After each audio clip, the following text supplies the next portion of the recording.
नवी मुंबई महानगरपालिकेमध्ये आता भाजपाचा महापौर उपमहापौर बसलेला आहे। आपल्यावर या ठिकाणी भाजपाचे नेते संजीव नाईक आहेत। सर, काय म्हणाल? तुमची सत्ता पूर्णपणे आलेली आहे एक हाती। या ठिकाणी जनतेची सत्ता आलेली आहे। ज्या नवी मुंबई शहरातल्या 20 लाख लोकांनी आपले लोकप्रतिनिधी निवडले, भारतीय जनता पक्ष या मुख्य अशा पक्षाची सत्ता या शहरामध्ये त्यांनी प्रस्थापित केली आणि म्हणून हे जनतेची सत्ता इथे आलेली आहे। आणि आज जनतेच्या सत्तेतून आलेल्या नगरसेवकांनी बहुमतानं किंबहुना एकमतानं या ठिकाणी या शहराचा महापौर आणि उपमहापौर ही 2 पदं, प्रमुख पदं या ठिकाणी प्रस्थापित झालेली आहेत। आत्तापर्यंत लोकशाही नव्हती या शहरामध्ये, प्रशासनाच्या माध्यमातून हुकुमशाही होती। ती हुकुमशाही आता आजपासून संपुष्टात आलेली आहे आणि लोकशाहीचा नवीन अध्याय या ठिकाणी सुरू झालेला आहे। आणि म्हणून पुढच्या पहिल्याच महासभेपासून ज्या काही 6 वर्षाच्या कालावधीमध्ये असलेल्या ज्या काही त्रुटी चुकीच्या गोष्टी असतील, चांगलं केलं तर त्याचं सन्मान सत्कार अभिनंदन केलं जाईल।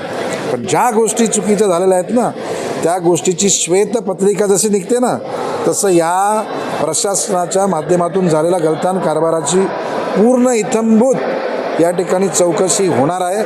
ती कशी चौकशी होणार आहे, कुठल्या कायद्याने होणार आहे, हे लवकरच आपल्याला बघायला मिळेल। पण नवी मुंबईच्या जनतेला वाटते की आम्ही टॅक्स रूपानं दिलेला पैशाचा अपव्यय झालेला आहे, चुकीच्या ठिकाणी खर्च झालेला आहे आणि त्या सर्व गोष्टीची चौकशी इथे होणार आणि ज्या लोकांनी ह्या गोष्टी करण्याचे कारणीभूत असतील त्यांच्यावरती कार्यवाही, त्यांच्यावरती गुन्हा दाखल करण्याच्या संदर्भामध्ये हे सभागृह निर्णय घेईल।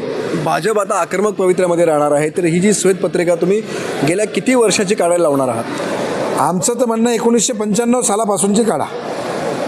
1995, 1991ला 92ला जेव्हा पहिला प्रशासक आला तेव्हापासून 2026 सालापर्यंत आजच्या दिवसापर्यंतचा पूर्ण कारभार जे चुकीचं झालेलं आहे ते जनतेच्या शेवटी याचा मालक जनता आहे या शहराची। जनतेच्या पैशाचा या ठिकाणी गरज नाही, त्या ठिकाणी कामं गरज नाही, त्या ठिकाणी भ्रष्टाचाराचा अनुषंगानं प्रयत्न केला गेला।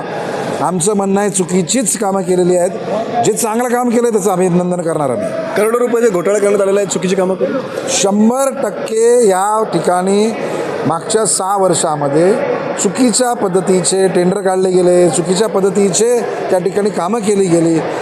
1 रुपयाची गोष्ट 5 रुपयात केली गेली। लोकांचा पैसा आहे, हा जनतेचा पैसा आहे, लोकांनी आज ज्या गोष्टीसाठी बसवलेला आहे आणि याची पूर्ण चौकशी केली जाणार। नाईक साहेबांनी जनतेला वचन दिलेलं आहे। माननीय देवेंद्र फडणवीस साहेब हे कुठल्याही प्रकारची चूक न करून देण्याच्यासाठी त्यांची ओळख आहे आणि आम्हाला विश्वास आहे माननीय मुख्यमंत्री काय, माननीय उपमुख्यमंत्री शिंदेसाहेब काय, नाईक साहेब काय, हे सर्व लोकांच्या हिताची कामं करणारे लोक आहेत। मला विश्वास आहे जो प्रशासनाचा चुकीचा कारभार केलेला आहे त्याच्यावरती कारवाई व्हायला पाहिजे, ही भारतीय जनता पक्ष म्हणून माझी या ठिकाणी मागणी आहे। नक्कीच आपण पाहतो की महानगरपालिकेमध्ये भाजपाची एक सत्ता आलेली आहे, महापौर उपमहापौर भाजपाचा बसलेला आहे। त्यामुळे आता या पुढच्या काळामध्ये जे काही मागे घोटाळे झाले त्याची श्वेतपत्रिका काढण्याचा आक्रमक पवित्रा आता भाजपाने घेतला आहे। विनायक पाटील, ABP माझा, नवी मुंबई।